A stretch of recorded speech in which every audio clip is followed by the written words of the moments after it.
इस बारे में सोच रहे थे, मामला उतना ही साफ होता जा रहा था। उन्हें अब असली बात समझ आने लगी थी और जैसे जैसे उन्हें समझ आ रहा था वे बोले भी जा रहे थे। उन्होंने कहा, इसलिए तो विपिन सर कुछ बोलना नहीं चाहते थे। आखिरकार आप सब उनके कलीग हैं। अगर उन्होंने सबको सच बताया तो ना सिर्फ आपके करीबी बल्कि पूरा स्कूल आप लोगों की इस हरकत से शर्मिंदा होगा। कोई आपको इज्जत नहीं देगा और फिर प्रमोशन की बात तो भूल ही जाए। सिर्फ स्कूल का नाम खराब ना हो, इस कारण से ही उन्होंने अकेले एक बेकार टीचर होने का कलंक अपने सिर पर ले लिया। उन्होंने सबको दुख देने की बजाय खुद ये बर्डन झेलने की सोची। सभी ने देखा कि किस तरह विपिन सर सच बताने में हिचकिचा रहे। वे नहीं चाहते थे कि आपकी और स्कूल की बदनामी हो।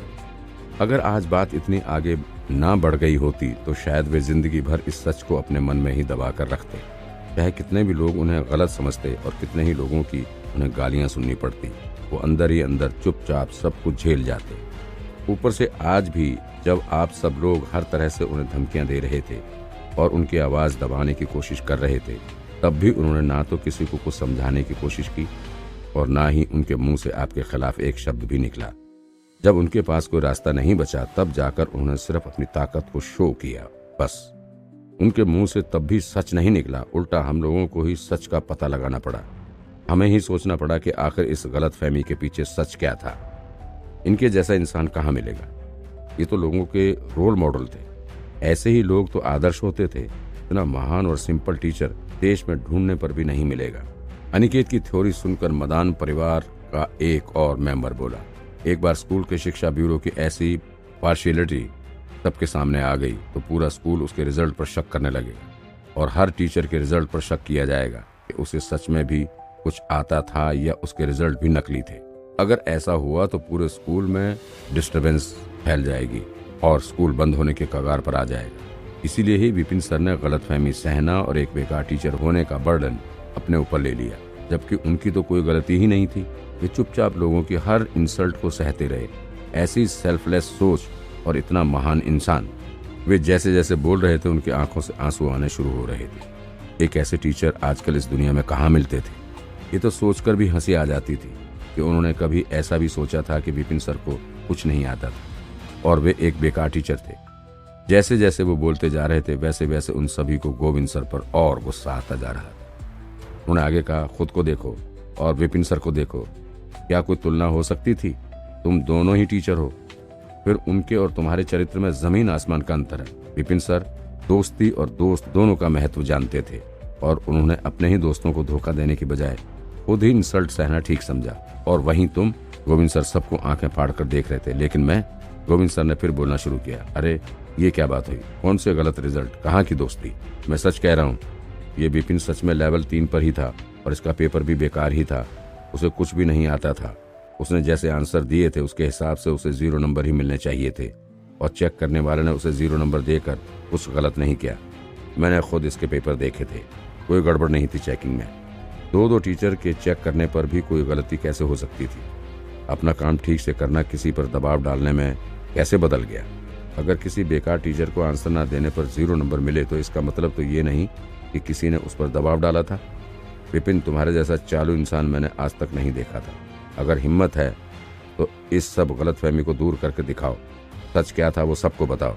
गुस्से से आग बबूला गोविंद सर ऐसे लगने लगे थे जैसे उनके मुंह से अभी खून निकल आएगा। विपिन को बात इतनी जल्दी फैलते हुए देखकर बड़ी हैरानी हुई। असल में उसके कहने का मतलब तो सिर्फ इतना था कि हो सकता था कि शिक्षा ब्यूरो ने उसके पेपर को चेक करते वक्त कोई ना कोई गलती कर दी होगी। उसका तो बस यही मतलब था। बात इतनी कैसे बिगड़ गई? आप सबकी सोच तो सपने के जैसे उड़ती ही जा रही है। एक गलती को लेकर आपने तो धोखाधड़ी की पूरी पिक्चर ही बना डाली। लेकिन सोचा जाए तो बात जिस ओर जा रही थी उसे अच्छा तो लग रहा था। एक हाई लेवल का टीचर और एक श्रेष्ठ होने के नाते गोविंद सर ने इस बात का भी एक सही कारण बताना चाहा। ऐसे ही वे शिक्षा ब्यूरो के हेड थोड़ी बन गए थे। उन्हें ऐसे हाई प्रेशर हालात को संभालना अच्छे से आता था। अगर आप मुझ पर धोखा करने का आरोप लगा ही रहे हैं तो कम से कम उसका कोई कारण भी तो होना चाहिए। मैं पहले से ही एक श्रेष्ठ हूँ। एक लो लेवल के टीचर को पीछे धकेल कर मुझे क्या मिल जाएगा? हर काम के पीछे कोई ना कोई इरादा या कारण तो होना ही चाहिए। एक इज्जतदार श्रेष्ठ बन जाने के बाद वो भला एक मामूली से टीचर को कोई नुकसान क्यों पहुंचाना चाहेंगे? क्या और कोई कारण बताना भी बचा है? जबकि तुम्हारा पोता अभी भी यही है। तुम्हारा पोता अभी अपनी उम्र के सभी टीचरों में से सबसे ज्यादा मशहूर और काबिल बनना चाहता था, लेकिन विपिन सर तो पहले से ही अभी से टैलेंट और होशियारी दोनों में अच्छे थे। उनके इस स्कूल में रहते अभी को सबसे अच्छे टीचर की पोस्ट मिलना नामुमकिन था और विपिन से कभी वो जीत नहीं सकता था, इसलिए कभी उनमें लड़ाई के हालात बने ही नहीं। इसलिए तुमने विपिन को ही रास्ते से हटाने की कोशिश की। इस बार जवाब माधव सर की ओर से आया था। उन्होंने भी अपने दिमाग में ही थ्योरी बनाना शुरू कर दिया था। वे जितना ज्यादा इस बारे में सोचते उतना ही ज्यादा गुस्सा होते जाते। अब तो वे जोर जोर से चिल्लाने लगे, मेरे पास इस बात को साबित करने के लिए कोई प्रूफ तो नहीं है, लेकिन आज मैंने ये मामला शुरू से देखा है। इच्छा जांच, शर्त और धमकियां मैंने सब देख लिया आज। गोविंद सर, आपके जैसा इंसान तो मैंने आज तक नहीं देखा। मुझे क्या पता था कि जिस इंसान को मैं इतने सालों से अपना दोस्त समझकर इज्जत देता रहा वही इंसान ऐसा निकलेगा। वाह, मैं सच में अंधा ही था। माधव सर को ऐसे लोग और उनके काम दोनों से नफरत थी। वो आगे बोले, गोविंद सर की मन गढ़ंत कहानी सुनकर ही मैं यहाँ आया था। मुझे तो लगा था कि मैं एक बेकार टीचर को यहाँ से निकालने के लिए आया हूँ, लेकिन मुझे क्या पता था कि उल्टे गोविंद सर ही यहाँ विपिन सर को तरह तरह की धमकियों से डराने की कोशिश करेंगे। वहीं दूसरी ओर विपिन सर ने अभी तक किसी को भी एक अपशब्द नहीं कहा था। वे तो सिर्फ उन पर लगाए आरोप को गलत साबित करना चाहते।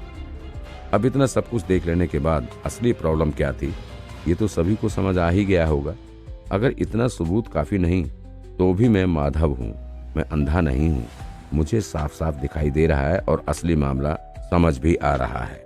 वैसे ही माधव सर ने अपनी थ्योरी बताई। कई लोग भी उसमें अपने अपने व्यू पॉइंट देने लग गए।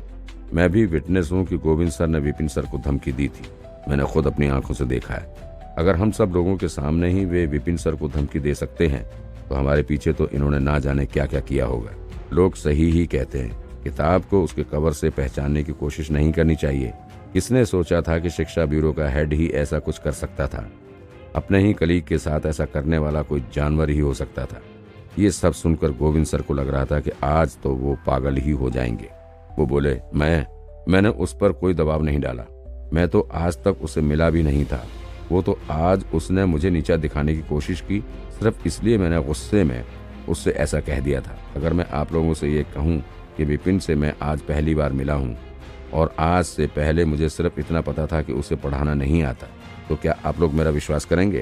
हालांकि सभी लोगों के गुस्से भरे चेहरे देखकर उसे इतना तो समझ आ गया था कि अब वो किसी को कुछ भी बोले कोई उसकी बात पर भरोसा नहीं करेगा। उसकी हालत तो बिल्कुल उस बच्चे जैसी हो गई थी जो पहले लोगों को बेवकूफ़ बनाने के लिए भालू भालू चिल्लाता रहता था, लेकिन जब सच में भालू आया तो उसकी बात किसी ने नहीं मानी। पीछे मुड़कर उसने एक बार विपिन को देखा। विपिन अभी भी अपने हाथ पीछे किए हुए ही खड़ा था, जैसे सच बताकर उसे बहुत ही दुख हो रहा था। ऐसा दुख सब झूठ था। तुम्हें कुछ आता नहीं था, इसलिए ही तुम्हें 0 नंबर मिले थे। किसी ने ना तुम्हें धोखा दिया था और ना ही किसी ने कोई गलत रिजल्ट रिलीज किया था। यह मुद्दा मुझसे और शिक्षा ब्यूरो से कैसे जोड़ दिया गया? उसे ऐसे गुस्से में देखकर बाकी लोग फिर से बोलने लगे, इतने शर्मनाक काम करके भी तुम गुस्सा दिखा रहे हो। अगर मैं तुम्हारी जगह होता तो कब का दीवार से सिर मारकर सुसाइड कर चुका होता। बेशर्म, तुम्हारे जैसा इंसान आखिर शिक्षा ब्यूरो का हेड बन कैसे गया? ऊपर से तुम्हें श्रेष्ठ भी बना दिया गया। तुम्हारे ऐसे काम देखने के बाद तो तुम्हारा भी टीचिंग लाइसेंस ले लेना चाहिए। ये कैसे हो गया? अभी और रितेश को समझ नहीं आ रहा था कि 1 मिनट पहले ही तो वो जीतने वाले थे, वे अचानक बाजी कैसे पलट गई, बात इतनी कैसे बिगड़ गई।